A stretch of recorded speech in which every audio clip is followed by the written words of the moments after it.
Alors, bonjour. Donc, vous, le conseiller, l'agripreneur et le promoteur agricole. Alors, si vous cherchez des conseils, si vous cherchez des astuces, si vous cherchez des connaissances pour réussir vos différents projets agricoles, je crois que vous êtes vraiment à la bonne porte.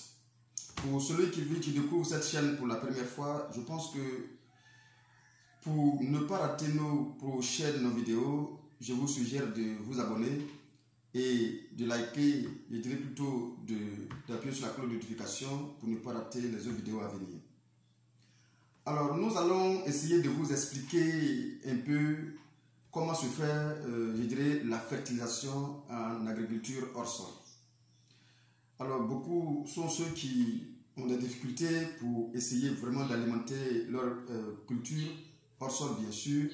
Alors, il faut que nous essayions, comme nous pouvons, de les aider à mieux réussir leurs différentes cultures. Alors, il faut savoir que l'agriculture hors sol, c'est une agriculture qu'on fait juste en dehors de la terre. C'est-à-dire que même si on a un autre support qui n'est pas directement lié à la terre. Même si souvent on mobilise des terreaux, on peut mobiliser des substrats comme les fibres de coco, je pense aussi comme le sable d'ailleurs, mais c'est une culture qu'on fait en dehors du sol. Alors il faut l'alimenter. Alors il faut alimenter ces plants-là. Il faut dire qu'en agriculture hors sol, c'est le promoteur lui-même qui apporte les éléments nécessaires à la plante. Alors pour ce faire, il faut d'abord connaître les éléments qui sont vraiment nécessaires pour la croissance de la plante, pour la production de votre culture effectivement. Il y a un ensemble d'éléments qu'il faut quand même connaître. Alors en agriculture hors sol, ce qu'il faut savoir dans un premier temps, c'est que vous allez avoir besoin d'un engrais foliaire. En général, on utilise le califère. Tout à l'heure, je vais entrer dans les détails. Vous allez avoir besoin du MAP. Vous allez avoir besoin de la nitrate de calcium plus bore. Vous allez avoir aussi effectivement du NPK 15-15-15 plus oligo-éléments. Vous allez avoir aussi besoin de la nitrate de potassium, le 13-0-48. Alors, ces éléments sont des éléments tellement importants pour l'évolution, la croissance et la production de votre culture hors sol qu'il faut vraiment savoir comment les appliquer. Et c'est pourquoi je vais tenter ici de vous expliquer un peu comment il faut les appliquer pour que la plante puisse être vraiment dans les meilleures conditions de croissance et de production. Alors, d'abord à la pépinière, il y a un élément qu'il faut aller utiliser qui est le califère, l'engrais foliaire. Cet engrais foliaire qu'on appelle califère, ici en Côte d'Ivoire où je suis, vous pouvez l'avoir à Calivoire, mais pour celui qui en a besoin, effectivement, on peut aussi nous contacter, on peut lui donner aussi ce produit-là, qui est vraiment un élément très important pour la pépinière. Le califère, ici, c'est un produit avec une composition de 10, 8, 10, qui va être vraiment primordial pour la croissance de votre pépinière. Alors, il faut l'utiliser comme suit. Vous allez prendre 1 ml du califère et que vous allez diluer dans 100 ml d'eau. Vous allez l'appliquer sur votre plant, sur votre pépinière, le 8e jour après germination, 15e jour après germination et 22e jour après germination. Alors il faut savoir que il y a des cultures qui vont jusqu'à 45 jours en pépinière, par exemple le piment qui peut aller jusqu'à 45 jours en pépinière. Et il y a le poivron aussi qui peut aller jusqu'à 45 jours en pépinière, effectivement. Il y a l'aubergine, bien évidemment. Alors pour cette culture-là, on va faire une autre application le 29e jour après germination. Juste pour favoriser un bon développement et une belle croissance de votre pépinière. Alors, c'est vraiment important de bien écouter cette vidéo pour ceux qui font l'agriculture hors sol, pour ne pas rater vraiment le traitement de votre culture. Il est très très important de suivre ça à la lettre. Alors il y a un élément aussi, je vais souligner ici également, qu'on appelle le semètre, qui est très important. Le semètre, c'est un outil important qui vous permettra de mesurer l'électroconductivité de votre solution. L'électroconductivité de la solution, c'est une manière de mesurer les éléments nutritifs qui se trouvent dans votre solution et de bien les équilibrer pour ne pas les utiliser par défaut, tout comme en excès. Alors il faut savoir les utiliser pour éviter de faire des surdoses ou encore de prendre des solutions où il n'y a aucun élément, où il y a moins d'éléments pour l'évolution, l'épanouissement de votre culture. C'est très important d'avoir un nœud-mètre. Un nœud-mètre, c'est ce qui va vous permettre, en tant qu'un agriculteur hors sol, ce qui va vous permettre effectivement de connaître la concentration de votre solution, voilà, en éléments minéraux qui se trouvent dans vos substrats. C'est très important de savoir cela. Voilà, donc du coup, il faut forcément avoir un nœud-mètre lorsque vous êtes un agriculteur hors sol. Voilà, donc je souligne que ce sont des choses qu'on peut trouver un peu partout. Dans vos différents pays, je pense qu'on peut trouver ça dans les différents magasins, plutôt phytosanitaires en général, on peut les trouver, mais ou bien même, pourquoi pas dans les quincailleries, bon, parfois on peut les trouver. Alors, il faut dire que pour bien vérifier, pour bien savoir si votre solution est vraiment équilibrée, il faut savoir que la mesure, ou bien la dose que vous devez trouver doit être comprise entre 0,8 à 1,4. 0,8 à 1,4. L'unité de mesure, c'est le siemens par mètre ou le millisiemens par centimètre. Alors donc, ça doit être compris entre 0,8 à 0,4. Bien évidemment, si vous mesurez et que vous trouvez une valeur qui se trouve inférieure à 0,8, ça veut dire que vous avez moins d'éléments nutritifs dans votre solution pour pouvoir mieux alimenter ou bien alimenter votre culture. Alors, si vous mesurez et que vous trouvez une valeur qui est supérieure à 1,4, bien évidemment, il faut savoir que vous avez trop d'éléments dans votre solution, d'où une nécessité de diminuer la dose qui se trouve dans votre solution. Alors, il faut avoir ce reflet de pouvoir le faire pour éviter d'avoir trop d'éléments pour vraiment intoxiquer votre culture. C'est très important de le savoir. Alors, en agriculture, je dirais hors sol, c'est en quelque sorte vous-même qui donnez vraiment ce qu'il faut. Et c'est pourquoi il dit qu'il faut savoir comment et quand donner ces éléments pour vraiment permettre à votre culture de mieux produire. L'agriculture hors sol qui n'a rien à voir avec l'agriculture biologique d'ailleurs. Donc il faut que vous souligniez cela. Une fois vous arrivez maintenant, vous avez fait la pépinière et vous arrivez maintenant en plantation. En plantation, dans la première semaine, vous allez trouver 3 types d'engrais. Lesquels vous allez utiliser le MAP. Le MAP, c'est quoi? En quelque sorte, c'est un engrais phosphaté mono-ammonium, évidemment. Cet engrais est utilisé pour enrichir le sol, pour enrichir les sols de culture en éléments essentiels, en éléments nutritifs essentiels pour la croissance de notre arbre, mais pour l'évolution de notre culture.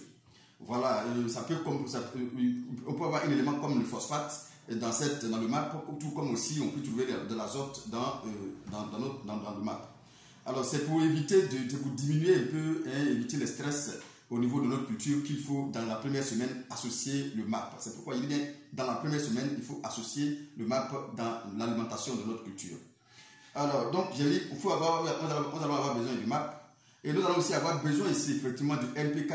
Il faut dire que le MAP sera utilisé à raison de 0,16 g par pied et par jour. Ça veut dire quoi? Ça veut dire que chaque jour que tu fais, chaque pied doit consommer 0,16 g.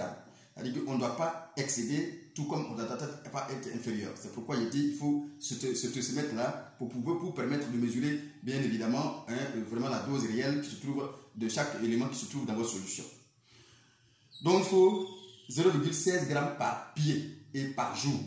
Ça veut dire que il se peut que vous pouvez ne pas utiliser ça, les 16 grammes en même temps le matin, vous pouvez les décomposer, et peut-être une partie le matin et une partie le soir, mais il faut savoir que ces 16 grammes dans la journée, la plante doit consommer en termes de MAP.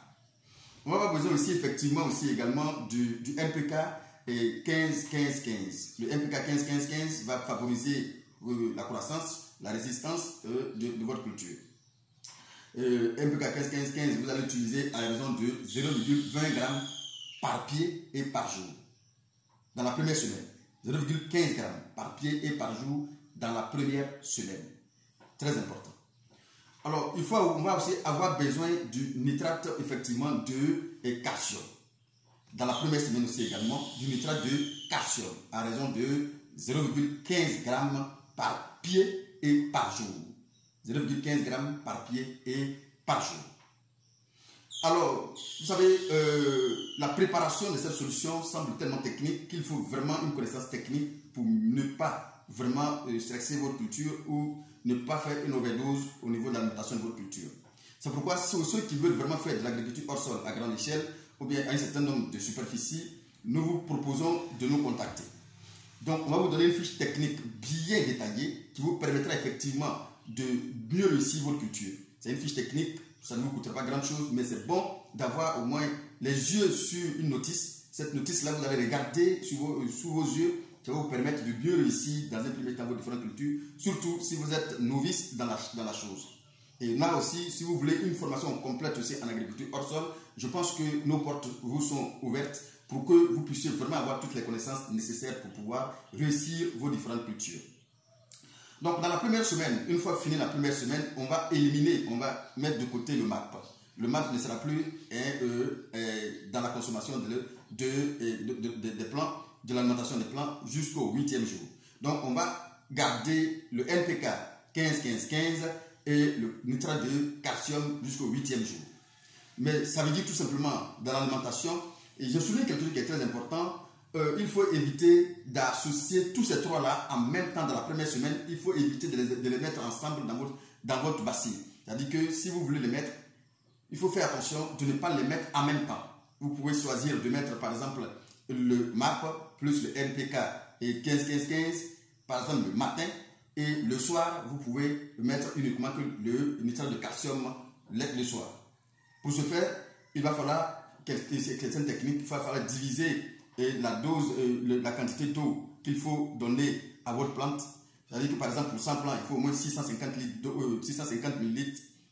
d'eau. Alors il faut savoir qu'il faut quand même savoir à quel moment il faut diviser. Tout ça c'est un peu technique. C'est pourquoi il dit, pour ce faire, il faut nous contacter. On va vous donner une fiche technique pure et simple pour pouvoir vous permettre de réussir votre culture.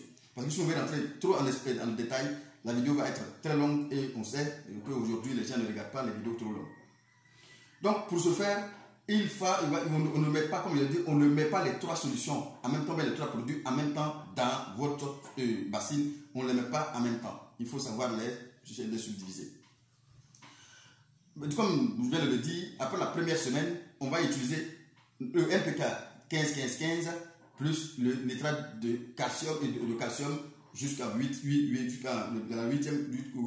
Jusqu'à 8 semaines, dans les 8 premières semaines, c'est ce qu'on va utiliser. Ensuite, lorsqu'on atteint les 8 semaines, on va maintenant éliminer le NPK et 15-15-15 et on va mettre le nitrate de potassium plus le calcium.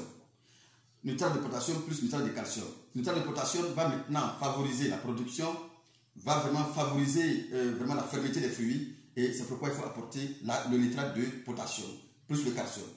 Vous allez regarder que le calcium commence du début jusqu'à la fin. Pourquoi? Parce que pour éviter les piles noires, en général, il y a des cas où vous voyez souvent, il y a un problème de boue de votre tomate qui devient noir. Ce sont les piles noires. Pour éviter les piles noires, il faut vraiment que le potassium et le calcium puissent être vraiment partie prenante dans votre solution. Il faut que ça soit vraiment impliqué effectivement pour ne pas... Et c'est le manque du de calcium en agriculture hors sol, bien sûr, c'est le manque de calcium qui favorise ces piles noires-là. C'est pourquoi le calcium va du début jusqu'à la fin, pour éviter d'avoir ces piles noires. Voici un peu ce que je peux vous dire de manière résumée sur comment alimenter votre culture, de manière très résumée. Mais je pense que si vous voulez vraiment qu'on rentre en profondeur, vous pouvez nous contacter. On va vous donner une fiche technique pure sur, comment on appelle ça, sur la fertilisation pour mieux réussir votre culture. Ou bien vous donner une belle formation sur l'agriculture hors sol qui va vous permettre de mieux réussir vos différentes cultures. C'est juste la fertilisation résumée qu'on vous a donné, mais néanmoins les différentes techniques qu'il faut maintenant pour réussir cela, je pense que si vous nous contactez, on va vous donner les détails possibles pour mieux réussir. Si vous voulez un suivi, un coaching pour vraiment réussir vos premiers projets agricoles, surtout dans le maraîcher, je pense que ici on peut vous accompagner pour que vous puissiez réussir, pour éviter les erreurs que nous autres avons effectuées au départ, pour que vous les évitiez. Je pense que ici nous pouvons vous aider. On va vous aider dans un premier temps à commencer et terminer avec vous. Après cela, ça va constituer comme une sorte de formation qui va vous permettre effectivement de voler maintenant de vos propres ailes pour mieux réussir vos différentes cultures. Alors, donc, ici, nous allons vous donner toutes les connaissances nécessaires en réalité pour vraiment réussir, surtout pour les amateurs, pour les débutants, pour mieux réussir vos différentes cultures. C'est le même Dombo, encore une fois. Pour ceux qui viennent d'arriver pour la première fois, abonnez-vous et cliquez sur la cloche de notification. En commentaire, vous pouvez nous dire tout ce que vous avez comme préoccupation et nous allons tenter de vous aider comme nous pouvons. Merci encore une fois, à bientôt pour une autre vidéo.